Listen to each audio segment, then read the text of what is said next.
Jangan lupa dukung channel kami dengan tekan tombol subscribe. Selamat datang kembali. Pada pembahasan kita yang pertama, kita telah sama-sama membuka sebuah pertanyaan yang begitu fundamental.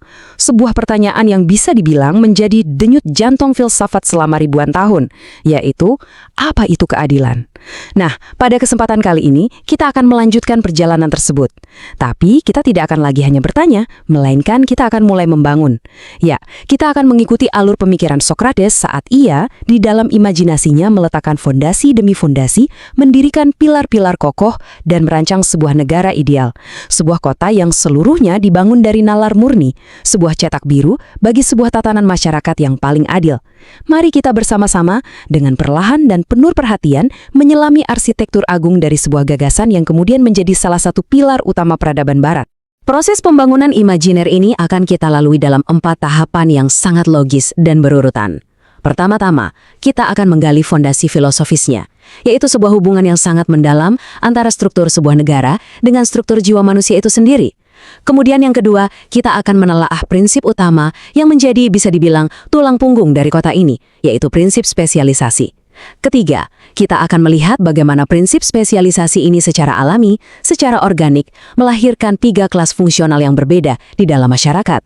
Dan akhirnya, di puncak dari konstruksi kita akan menyaksikan bagaimana semua elemen ini menyatu untuk akhirnya menyingkap definisi keadilan yang sesungguhnya menurut Plato, sebuah harmoni yang agung.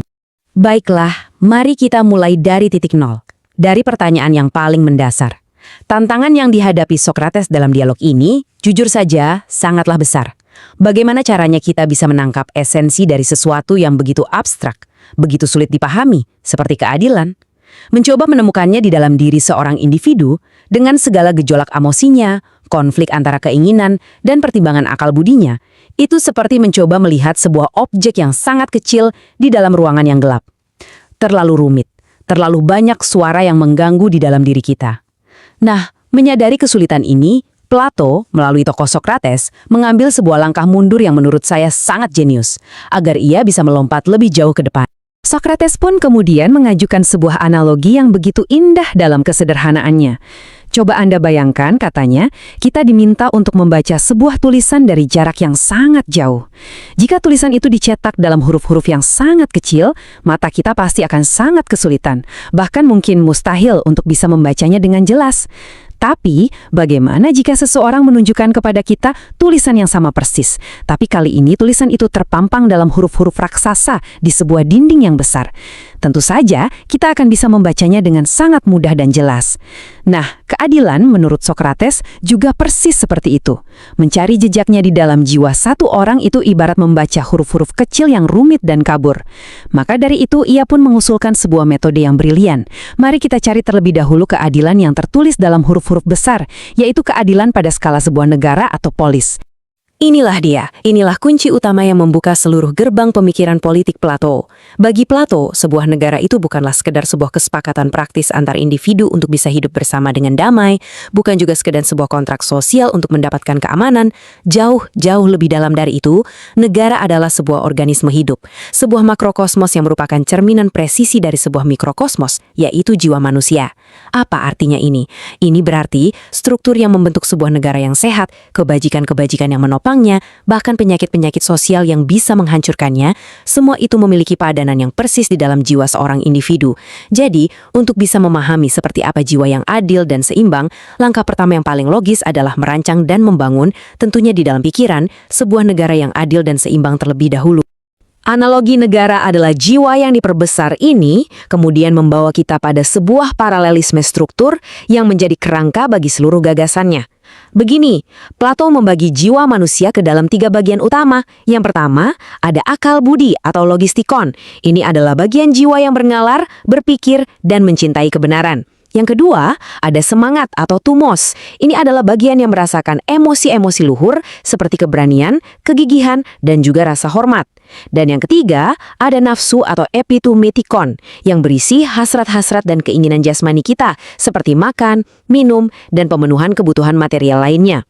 Nah, yang luar biasa adalah Plato berargumen bahwa negara yang adil dan berfungsi dengan baik harus memiliki 3 kelas sosial yang secara fungsional mencerminkan ketiga bagian jiwa ini. Jadi akan ada kelas yang memimpin dengan akal budi, lalu ada kelas yang melindungi dengan semangat, dan ada kelas yang menopang kehidupan dengan cara memenuhi nafsu atau kebutuhan dasar. Peta ini akan menjadi pemandu kita sepanjang penjelajahan kali ini. Kutipan ini menurut saya menangkap dengan sempurna semangat dan metode Plato. Perhatikan, ini bukan sebuah perintah, melainkan sebuah undangan untuk melakukan sebuah eksperimen pemikiran bersama. Frasa "jika kalian bersedia" menunjukkan sifat dialogis dan kolaboratif dari cara berfilosofatnya. Logikanya sangat jernih. Dengan mengamati fenomena keadilan pada skala yang lebih besar, lebih jelas, dan lebih sederhana, yaitu struktur fungsional sebuah kota, kita berharap bisa menemukan pola dasarnya. Nah, setelah pola dasar itu ditemukan dan dipahami, barulah kita bisa menerapkannya kembali untuk membaca huruf-huruf kecil yang ada di dalam jiwa kita masing-masing.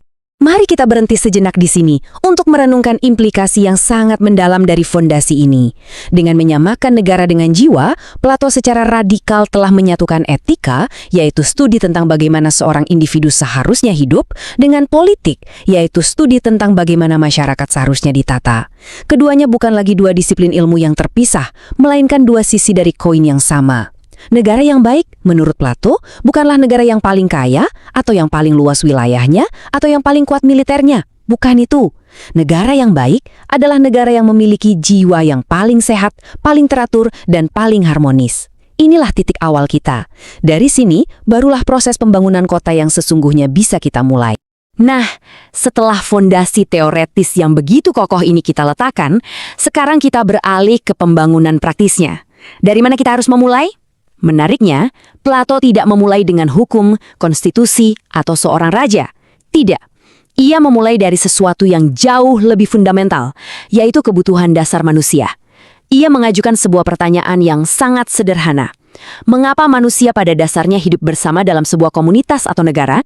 Logika yang dibangun Plato mengalir dengan sangat alami, hampir seperti kita sedang mengamati sebuah proses biologis. Pertama, ia menyatakan sebuah fakta yang rasanya tak terbantahkan.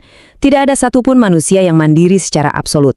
Saya, misalnya, tidak bisa menjadi petani, penjahit, dokter, dan pembangun rumah pada saat yang bersamaan, dan menghasilkan kualitas yang baik di semua bidang itu. Secara kodrat, kita adalah makhluk yang saling membutuhkan. Kedua, karena ketidakmampuan individual inilah, kita secara alamiah terdorong untuk berkumpul. Kita membentuk komunitas untuk saling bertukar keahlian. Petani memberikan gandum kepada penjahit, dan sebagai gantinya, penjahit memberikan pakaian kepada petani. Ketiga, perkumpulan yang didasarkan pada kebutuhan timbal balik inilah yang menjadi cikal bakal dari sebuah negara atau polis. Bagi Plato, negara bukanlah sebuah ciptaan artifisial, melainkan sebuah perkembangan organik dari kodrat manusia itu sendiri. Dari pengamatan sederhana tentang kebutuhan bersama ini, lahirlah prinsip yang paling krusial, yang menjadi pilar utama dalam seluruh bangunan Republik Plato, prinsip spesialisasi. Prinsip ini menyatakan bahwa sebuah masyarakat akan mencapai kondisi terbaiknya jika setiap individu di dalamnya fokus hanya pada satu pekerjaan, satu tugas sosial yang paling selaras dengan bakat alami atau kodrat fisis yang mereka miliki sejak lahir. Penting untuk dipahami, ini bukan sekedar strategi efisiensi ekonomi. Bagi Plato, ini adalah cerminan dari sebuah tatanan kosmis. Setiap orang punya tempatnya masing-masing, setiap orang punya fungsinya masing-masing. Keteraturan sosial itu lahir dari keselarasan antara bakat individu dengan tugas kolektifnya. Mari kita coba buat prinsip ini menjadi lebih nyata. Bayangkan seorang petani yang mendedikasikan seluruh hidupnya hanya untuk bertani. Ia akan menjadi ahli dalam bidangnya. Ia akan memahami ritme musim, tingkat kesuburan tanah, dan teknik irigasi dengan keahlian yang sangat mendalam. Apa hasilnya? Pangan yang berkualitas tinggi dan melimpah bagi seluruh masyarakat. Sekarang, coba bayangkan jika petani itu juga harus membangun rumahnya sendiri dan menenun pakaiannya sendiri. Kemungkinan besar, ia akan menjadi petani yang biasa-biasa saja, pembangun yang buruk, dan penenun yang amatir. Akibatnya, kualitas hidup seluruh masyarakat akan menurun. Sebaliknya, ketika setiap orang fokus pada satu hal yang menjadi keahliannya, seluruh komunitas akan diuntungkan oleh produk dan jasa dengan kualitas terbaik. Jadi, keunggulan kolektif adalah buah dari fokus individual. Kutipan ini merangkum filosofi spesialisasi dengan begitu padat dan kuat. Mari kita perhatikan setiap frasa kuncinya. Sesuai dengan kodratnya, ini menegaskan bahwa tugas seseorang bukanlah sebuah pilihan yang acak, melainkan sebuah panggilan yang berakar pada bakat bawaan. Lalu, pada saat yang tepat, ini menyoroti pentingnya ritme dan fokus, bekerja tanpa gangguan pada momen yang paling produktif. Dan terakhir, bebas dari pekerjaan lain, ini adalah penolakan yang sangat tegas terhadap gagasan manusia serba bisa yang menurut Plato hanya akan menghasilkan mediokritas di segala bidang. Fokus yang tunggal adalah jalan menuju kesempurnaan. Nah, di sini penting bagi kita untuk berhenti sejenak dan melakukan sebuah refleksi. Dari kacamata modern kita, yang sangat menghargai kebebasan memilih, prinsip spesialisasi ini mungkin terdengar sangat kaku, bahkan menindas. Namun, kita harus mencoba untuk memahaminya dari perspektif Plato. Baginya, ini bukan tentang memenjarakan individu dalam satu peran seumur hidup.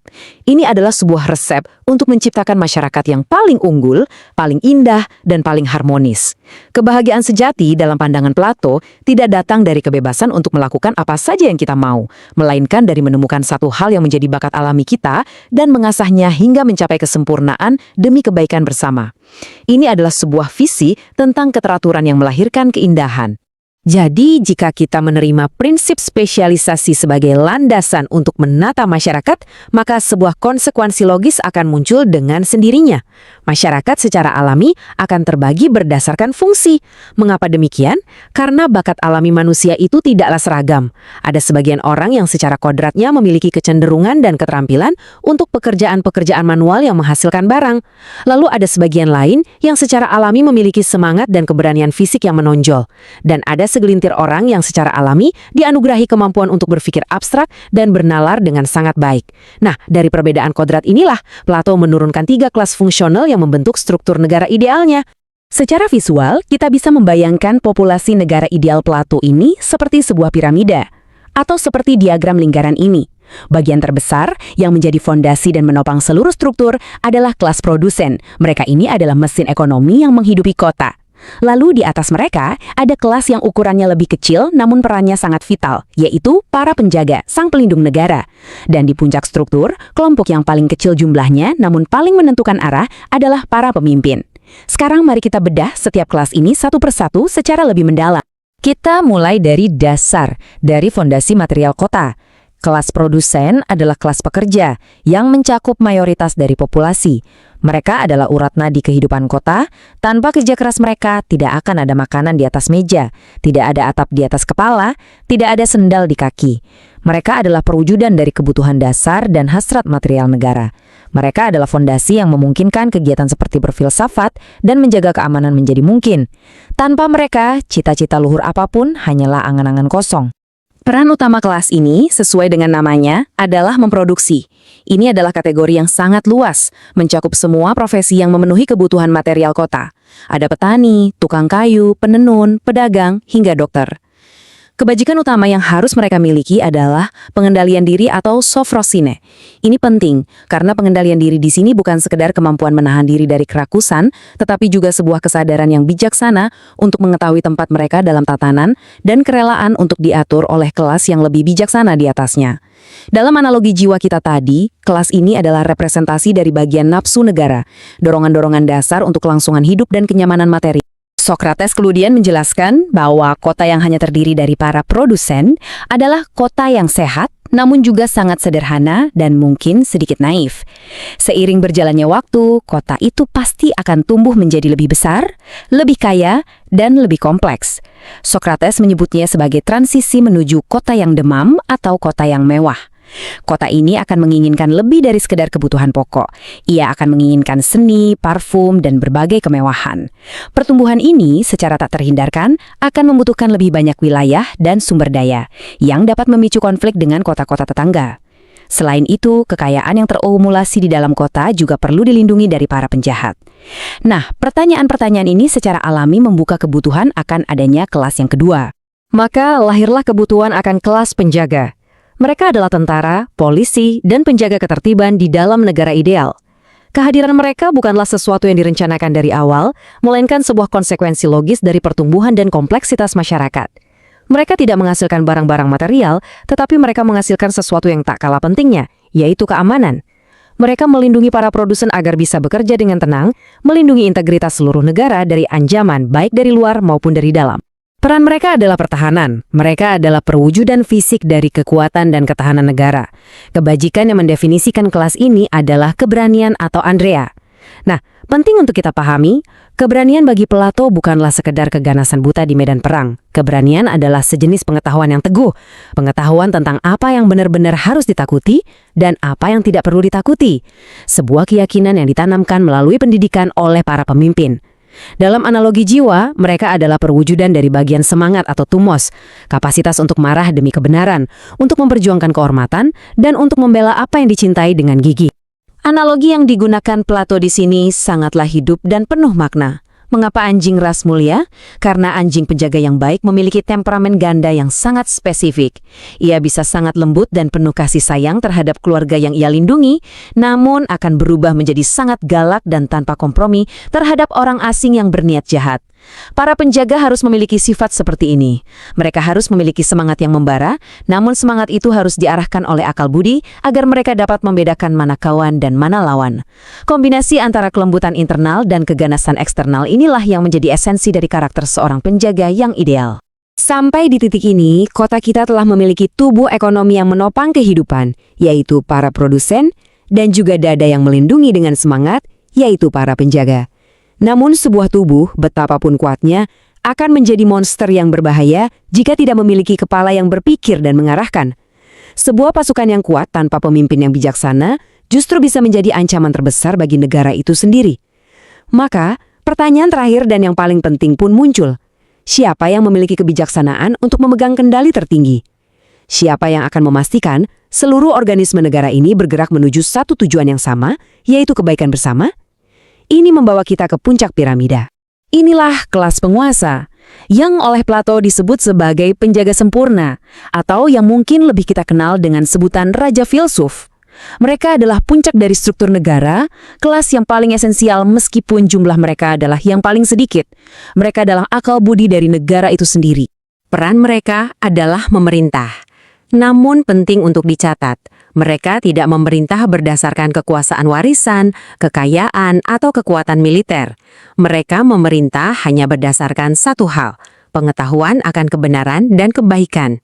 Mereka adalah individu-individu terbaik yang diseleksi dari kelas penjaga, yang telah melewati proses pendidikan dan ujian selama puluhan tahun. Ujian fisik, mental, dan moral, untuk membuktikan bahwa cinta mereka terhadap kebaikan negara jauh melampaui kepentingan pribadi mereka. Kebijakan utama mereka adalah kebijaksanaan atau Sophia, yaitu pengetahuan tentang apa yang baik bagi negara secara keseluruhan, bukan hanya bagi satu kelas tertentu. Mereka adalah perwujudan dari akal budi atau logistikon dalam jiwa negara. Sekarang, arsitektur negara ideal Plato telah berdiri utuh di hadapan kita. Ini bukanlah sekedar tumpukan 3 kelas yang terpisah, melainkan sebuah organisme tunggal yang hidup, bernafas, dan terintegrasi. Para pemimpin adalah kepala yang berpikir, bernalar, dan memberikan arah. Para penjaga adalah dada, tempat bersemayamnya semangat dan keberanian untuk melindungi. Dan para produsen adalah tubuh yang menyediakan nutrisi dan menopang seluruh kehidupan. Setiap bagian memiliki fungsi yang tak tergantikan, dan kesehatan seluruh organisme ini bergantung pada setiap bagian yang bekerja secara sempurna sesuai dengan kodratnya masing-masing. Kita telah melakukan sebuah perjalanan konstruksi yang panjang. Kita sudah meletakkan fondasi filosofisnya, kita sudah menetapkan prinsip pengorganisasiannya, dan kita sudah membangun 3 kelas fungsional yang membentuknya. Sekarang, setelah semua komponen berada di tempat yang semestinya, kita akhirnya bisa kembali ke pertanyaan awal kita. Pertanyaan yang tertulis dalam huruf-huruf besar itu. Di manakah keadilan di dalam kota yang telah kita bangun ini? Inilah dia definisi keadilan menurut Plato, sebuah definisi yang mungkin terasa sangat asing bagi telinga modern kita. Keadilan bagi Plato bukanlah tentang kesetaraan hak, bukan tentang pembagian kekayaan yang merata, dan bukan juga tentang kebebasan individu. Keadilan adalah sebuah prinsip keteraturan internal yang sempurna. Keadilan terwujud ketika kelas produsen fokus pada tugasnya memproduksi sambil mengendalikan diri, ketika kelas penjaga fokus pada tugasnya melindungi dengan penuh keberanian, dan ketika kelas pemimpin fokus pada tugasnya memerintah dengan penuh kebijaksanaan. Singkatnya, keadilan adalah ketika setiap bagian dari sistem tetap berada di jalurnya dan melakukan tugasnya dengan sebaik-baiknya tanpa mencoba mengambil alih tugas bagian yang lain.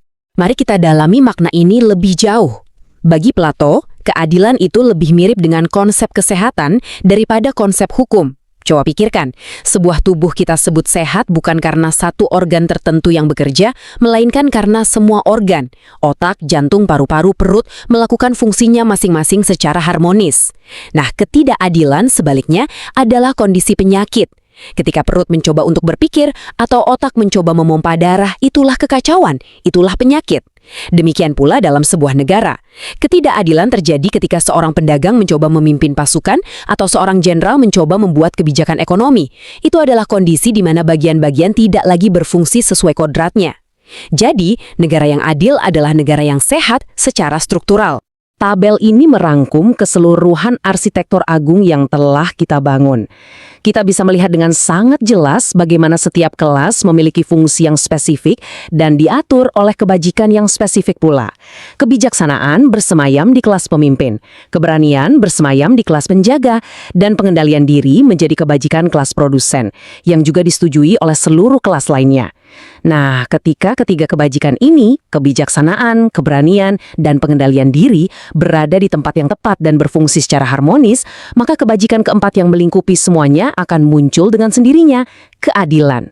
Keadilan adalah harmoni yang lahir dari tatanan yang benar. Kutipan singkat yang sangat terkenal ini adalah inti dari segalanya. Setelah semua penjelasan panjang ini, maknanya sekarang menjadi jauh lebih dalam. Memiliki dan melakukan apa yang menjadi milik sendiri, itu bukan berarti kepemilikan harta benda. Ini berarti setiap individu dan setiap kelas sosial menemukan dan menjalankan peran alaminya di dalam tatanan kosmis masyarakat. Ini adalah ekspresi paling ringkas dari prinsip spesialisasi yang diterapkan pada keseluruhan struktur negara. Keadilan adalah kondisi di mana setiap orang berada di tempatnya yang semestinya. Untuk menutup penjelajahan kita, mari kita gunakan satu analogi terakhir yang menurut saya sangat indah. Negara yang adil itu seperti sebuah orkestra simfoni yang agung. Para pemimpin adalah sang konduktor yang memahami keseluruhan partitur musik dan memiliki visi tentang keindahan musik yang ingin dicapai. Para penjaga adalah seksi alat musik tiup yang kuat dan bersemangat, yang memberikan kekuatan pada musik. Sementara para produsen adalah seksi alat musik gesek yang menjadi fondasi melodi dan harmoni. Keadilan bukanlah suara biola saja, bukan pula suara trompet saja. Keadilan adalah keindahan yang menakjubkan yang muncul ketika semua instrumen memainkan bagian mereka dengan sempurna pada tempo yang tepat dalam sebuah harmoni total. Itulah visi Plato tentang keadilan, sebuah keindahan fungsional yang lahir dari keteraturan yang sempurna. Dan dengan itu, kita tiba di akhir dari konstruksi negara ideal Plato. Kita telah menyaksikan bagaimana sebuah kota dibangun dari nalar dan menemukan definisi keadilannya sebagai sebuah harmoni agung. Namun visi yang luar biasa ini justru meninggalkan kita dengan sebuah pertanyaan yang sangat mendalam. Sebuah pertanyaan yang gaungnya masih terasa kuat hingga hari ini. Dalam sebuah sistem yang begitu mengutamakan kebaikan dan harmoni kolektif, bagaimana kita harus memandang posisi, kebebasan, dan nilai dari setiap individu yang menjadi bagiannya? Pertanyaan ini menyoroti sebuah tegangan fundamental dalam pemikiran Plato dan akan menjadi jembatan bagi kita untuk melanjutkan penjelajahan di masa yang akan datang. Apa pemikiran Anda? Kami ingin sekali mendengarnya di kolom komentar. Kalau perbincangan seperti ini penting untuk kita lanjutkan, dukung kami dengan menekan tombol subscribe. Mari tetap bertanya dan tetap berpikir.